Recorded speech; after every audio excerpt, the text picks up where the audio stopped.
Make it a part of your day, young Muslim and old Muslim and male Muslim and female Muslim. In a time where sin has become pervasive and invasive and it is make a lot of istighfar. Because from the punishment of Allah Rabbul Izzah, me and you were given two safeties, two things that we could hide behind and keep the adhab of Allah away. Allah Rabbul Izzah says, وَمَا كَانَ اللَّهُ لِيُعَذِّبَهُمْ وَأَنْتَ فِيهِمْ. The first, the Prophet. So long as Allah said, so long as he is amidst you, I will not punish you. So the Rasul died and left. His sunnah is with us, but the Rasul. The second one, and Allah will not punish them so long as they seek forgiveness. So the only salvation you have now is perpetual istighfar. The Rasul sallallahu alayhi wasallam says, I say more than 100 istighfar a day, and some say in a gathering. Busy yourselves with istighfar. Astaghfirullah al-azim. Oh Allah forgive me. Oh Allah forgive. Astaghfirullah. Perpetual, make it a habit. And wallahi, Allah will open all the doors of goodness upon you. In the time of Hassan al-Basri, he was alim, zahid, taqiyyun, naqi, lillahi al-wali, min ash-shaytani bari, a righteous man. And he had students. So he was busy with them. And a man came and he said, Shaykh, I have problems. So he goes, what's your problem? So he goes, there's no rain in our land. Drought has come. Give me something to do. So he said, increase the saying of istighfar. So he thanked him and went. The other man came. Shaykh, poverty has struck us. There's no income, no money. So he said, say istighfar, increase the saying of istighfar. And his students are watching. Third person came.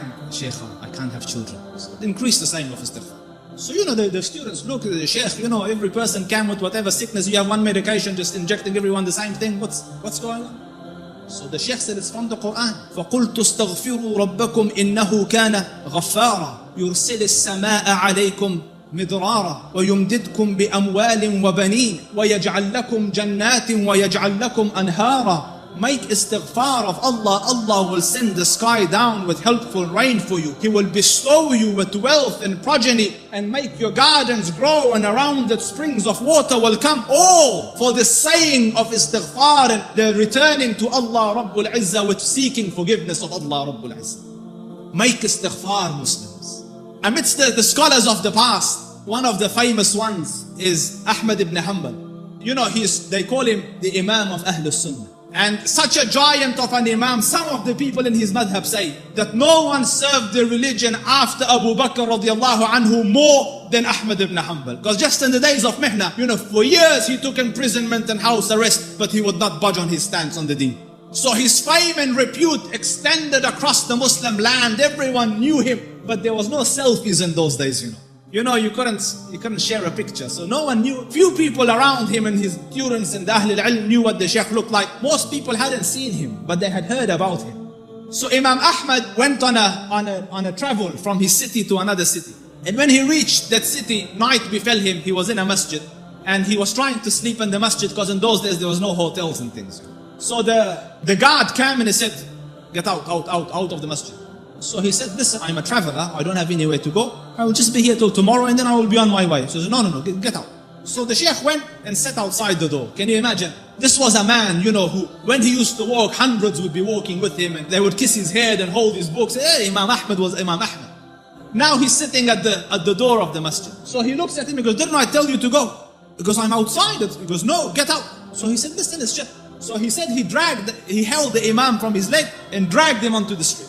Imam Ahmad. So, and the Shaykh, subhanallah, and when he's landed in the middle of the road, across the road was a baker, the one that makes bread. So the baker saw him and he goes, listen, he sees in him signs of piety and taqwa. So he goes, come here and sleep in my bakery, and I'm making the dough all night and fixing the bread, because people will come at Fajr to buy, but you sleep here as I'm doing my work. So the Imam thanked him and went and lied down, but he's watching him, that every time he makes the dough, he says, astaghfirullah, astaghfirullah. Astaghfirullah. And as he's making astaghfirullah, astaghfirullah. So all night he saw this man istighfar. So he went to him, he goes, for how long have you been on this practice? For how long have you been practicing this? So he said, for a long time now.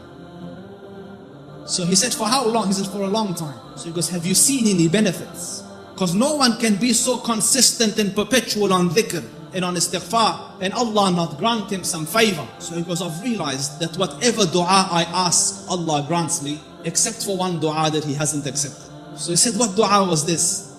He said, I prayed that, Ya Rab, let me see Imam Ahmad ibn Hanbal, and so far I haven't seen him. So the Shaykh said, he goes, Subhanallah, he dragged me by my feet to come into your bakery. Simply because, imagine, out of my city into his house, out of his house when I was refusing, dragged me by my feet so that I could come and answer to your dua. فقلت استغفروا ربكم إنه كان غفارا يرسل السماء عليكم مدرارا ويمددكم بأموال وبنين ويجعل لكم جنات ويجعل لكم أنهارا. My dear brothers, turn to Allah Rabbul Izzah. Wallahi, I don't say this as a nice to say, but all of the problems to all your answers is Allah Rabbul Izzah. Your refuge from every difficulty is Allah Rabbul Izzah. Turn to Him with it. Wallahi, turn once to Allah Rabbul Izzah, and you will find your Lord more merciful and more accommodating and more accepting than the kindest of the kind of this world.